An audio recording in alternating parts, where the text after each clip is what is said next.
মধ্যবিত্ত সংসারে অল্প আয়েও যদি বুদ্ধি কাটিয়ে সংসারের পরিচালনা করা যায় তাহলে সংসারে কিন্তু কখনোই অভাব থাকে না, বরং উন্নতিই হয়। স্বল্প ইনকামের মধ্যেই যদি বুদ্ধি কাটিয়ে মাসিক কিংবা সপ্তাহে মুদিখানা বাজার করে রাখলে কিন্তু মধ্যবিত্ত ফ্যামিলিতে অনেকটা সঞ্চয় করা যায়, তাই না বলুন? Hello everyone, good morning. কেমন আছেন আপনারা সবাই? আশা করছি আপনারা সবাই ভালো আছেন ও সুস্থ আছেন। আমরাও বেশ ভালো আছি। আমার আরো একটি নতুন ভিডিওতে আপনাদের সবাইকে স্বাগত জানাই। আজ হচ্ছে ওই সোমবার, আর ঘড়ির কাঁটায় এখন বাজে ওই 7:30 নাগাদ। এখন থেকে আপনাদেরকে সাথে নিয়ে আজকের ভিডিওটি শুরু করলাম। এই যে আজকে হচ্ছে একাদশীর পরের দিন, মানে পারনা করার দিন। তো ঘুম থেকে উঠেই সবার প্রথমে স্নানটা সেরে নিয়ে এসেছি। স্নান সেরে সিঁদুরটা পরে মাথাটা আঁচড়ে চলে এসেছি ওই যে স্নানের আগে যে সমস্ত জামা প্যান্ট গুলো কাচাকুচি করা হয়েছে সেগুলোকে মেলতে। এই যে দেখুন, একটা দড়িতে তাতানের সমস্ত জামা প্যান্ট গুলো দিয়ে দিয়েছি, তার সাথে সাথে ক্লিপটাও লাগিয়ে দিয়েছি।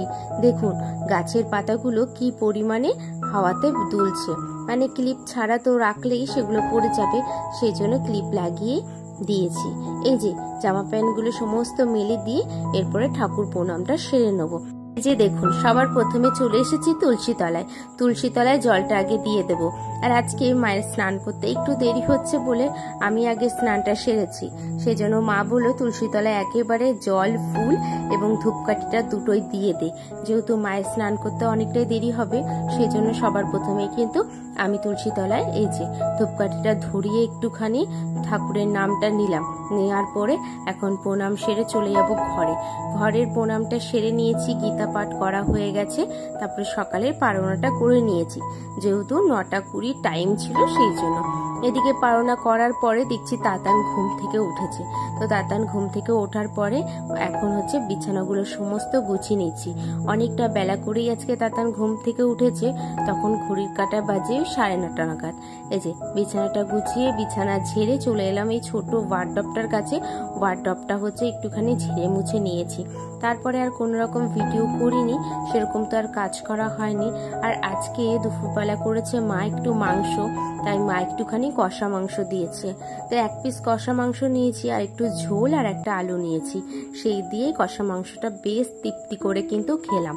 খাওয়া দাওয়া শেষ করে মা বলল একটুখানি ঘরটা ঝাঁট দিয়ে দে, যেহেতু দুপুর হয়ে গেছে। আর তারপরে বাবাও চলে আসবে। বাবা তো সেই 1টা না হলে কখনো 2টো নাগাদ ঢুকে যায়। তো তখন মা বলল দিয়ে দে, কারণ কি এসে নোংরা ঘর দেখতে না কারোরই ভালো লাগে না। সেই জন্য আগে কি করলাম, ঘরটাকে ঝাড় দিয়ে নিচ্ছি। এদিকে দেখুন মা এদিকে কাজবাজগুলো করছে, রান্না বান্নাগুলো করছে, আর আমি এদিকে ঘরটা ঝাড় দিয়ে নিয়েছি। এই যে ঘরের পুরো রুমগুলো ঝাড় দিয়ে চলে এসেছি বাইরের সিঁড়িগুলো ঝাড় দিতে। আর ঝাড় দেওয়া হয়ে গেলে তারপরে রান্না বান্না শেষে যে বাসনগুলো ছিল সেগুলোকেই ধুয়ে নেবো। মাকে বললাম তুমি রান্না বান্নাগুলো শেষ করো, বাদ বাকি তুমি কাজগুলো করো, আমি বাসনগুলোকে ধুয়ে নিচ্ছি। আর এখন না এখানে খুব একটা তো কাজ নেই, আর বসে থাকতে সবসময় ভালো লাগে না। যখন শরীর অসুস্থ থাকে তখন ছাড়া অন্য সময় কিন্তু বসে থাকতে একদমই ভালো লাগে না। তখন মনে হয় কি কিছু করি। ওই জন্য যে কটা কাজ পাই সে কটা কাজই করার চেষ্টা করি। আর বাপের বাড়িতে আসলে কখনোই মা বাবা চায় না যে কাজ বাজ করাতে, তারপরও যেটুখানি করতে ভালো লাগে জোর করে সেটুখানি কিন্তু করি। এদিকে দেখুন অনেক কথাই বললাম, এদিকে আমার সমস্ত বাসনগুলো কলতলায় নিয়ে এসে ধোয়া হয়ে গেছে। এই যে ধুয়ে রেখে দিচ্ছি সিঁড়ির গোড়ায়। সিঁড়ির গোড়ায় ধুয়ে নিয়ে পুরো হচ্ছে যে কলতলটাকে ধোবো, যেহেতু পুরো এঁঠোতে ভর্তি হয়ে যায় তো বাসন ধোয়ার সময়। সেই কারণে কি করি, 1 গামলা জল ভরে নিয়ে পুরো বাসনগুলোকে ধোয়ার পরে কিন্তু এই জলটা দিয়ে পুরো চাতালটাকে ধুয়ে দিয়ে আর একটু পরিষ্কার জল দিয়ে ধুয়ে দেওয়া হয়।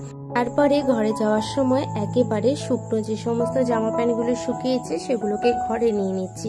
সেই জন্য দেখুন প্রত্যেকটা জামা প্যান্টই কিন্তু তুলে নিচ্ছি।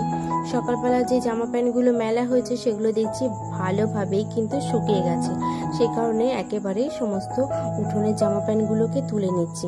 এই যে সবে তাতানের জামা প্যান্টগুলো তোলা হলো, তারপরে বড়দের সমস্ত জামা প্যান্টগুলো তুলে নিয়ে এসছি ঘরে। ঘরে এখন আপাতত খাটের এই জায়গাটাতে রাখবো। তারপরে হচ্ছে যে বিকেলের কাজবাজ করে খাওয়া দাওয়া করে হচ্ছে গুছিয়ে নেবো। আজকে আমি খেয়েছি অনেকটা দেরি করে। ওই যে কষা মাংসটা খেয়েছিলাম, পেটটা প্রায় ভরে গেছিলো জল খাওয়ার পরে। আমার খেতে অনেকটাই দেরি হয়ে গেছিলো। মা তারপরে আমি দেরি করেই খেলাম, আর বাদবাকি সবাই তাড়াতাড়ি খেয়ে নিয়েছে।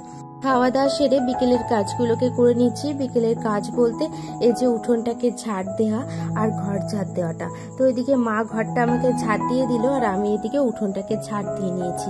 আজকে আর এখন আর শুলাম না, একেবারে ঘরটা ঝাড় দিয়ে কাজবাজ শেষ করে যদি সময় থাকে তাহলে একটুখানি শোবো। এদিকে পুরো উঠোনটা আমার ঝাড় দেওয়া হয়ে গেছে, তারপরে পুরো ঝাঁটাটাকে ধুতে চলে এসেছি, আর তারই সাথে হাত মুখগুলো একেবারে ধুয়ে নেবো। ওই যে বললাম আর বিকেলের কোনো কাজই নেই। দুপুরবেলায় তো সমস্ত জামা প্যান্টগুলো তুলে নিয়েছি। এই যে একেবারে হাত মুখ ধুয়ে একটুখানি ফ্রেশ হয়ে চলে এসেছি ঘরে। আর তারই মধ্যে বাবা নিয়ে এসেছে এই সপ্তাহের কিছু বাজার। সেগুলো কি মা বললে একটুখানি দেখে দেখে রাখ, দেখে কপিস কত কিছু নিয়ে এসেছে একটু আমাকে বল। ওই কারণে মা আর তাতান এখানে দেখুন, মা বসে আছে আর তাতানের সাথে খেলা করছে, আর আমি এই যে বালতির মধ্যে ভরবো বলে নিয়ে এসেছি। জানেন তো, মধ্যবিত্ত সংসারে অল্প ইনকামেও যদি বুদ্ধি কাটিয়ে সংসারটাকে পরিচালনা করা যায়, তাহলে কিন্তু অল্প ইনকামের মাধ্যমেও কিন্তু কিছু সঞ্চয় করা যায়। এই যে ধরুন মাসিক কিংবা সপ্তাহের যে বাজারগুলো আমরা করি, সেই বাজারগুলো যদি অল্প অল্প করে মানে বেশি করে আনা যায়, অল্প অল্প করে না এনে, তাহলে কিন্তু আমাদের অনেকটা সঞ্চয় হয়। আর সেটা যদি হোলসেলার থেকে আনা হয় তাহলে তো আরো বেশি সঞ্চয় হয়। তাতে যদি মাসের শেষে 200 টাকাও বাঁচে, সেটা কিন্তু আমাদের মধ্যবিত্ত সংসারের জন্য অনেকটা সঞ্চয় বলতে পারেন। তাছাড়াও সত্যি বলতে আমার বাবার তো খুব একটা ইনকাম নেই যে আহামরি কিছু মাসিক বাজার করবে। সেই জন্য আমার বাবার কাছে যেটুখানি টাকা আসে সেই টাকা দিয়ে কিন্তু সাপ্তাহিকের বাজারটা করে রাখে। তো দেখুন এদিকে সমস্ত জিনিসপত্রগুলো বালতিতে ভরে রেখে আসলাম খাটের নিচে।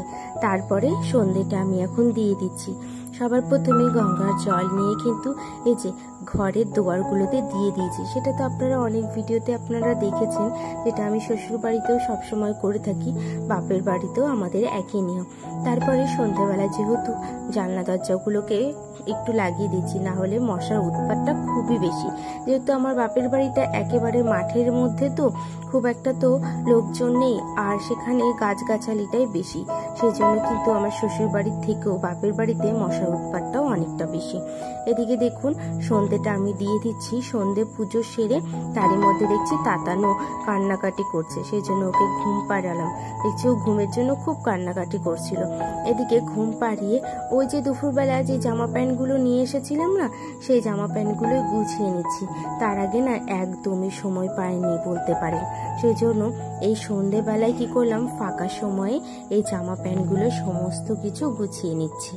জামা প্যান্ট গোছাতে গোছাতে বাবা দেখছি নিয়ে এসেছে ফুচকা, তো সেটাকে পরে খেয়ে নেবো বললাম। এদিকে আমি আগে জামা প্যান্টগুলো সমস্ত গুছিয়ে নিই। চলুন জামা প্যান্টগুলো গুছিয়ে ফুচকাটা আমি খেয়ে নিই। আর আজকের মতন ভিডিওটা আমি এখানেই শেষ করলাম। যদি আমার ভিডিওগুলি ভালো লেগে থাকে তাহলে আমার পাশে থাকবেন। দেখা হবে নতুন একটি ভিডিও থেকে। আর আপনারাও কিন্তু ভালো থাকবেন, সুস্থ থাকবেন। টাটা।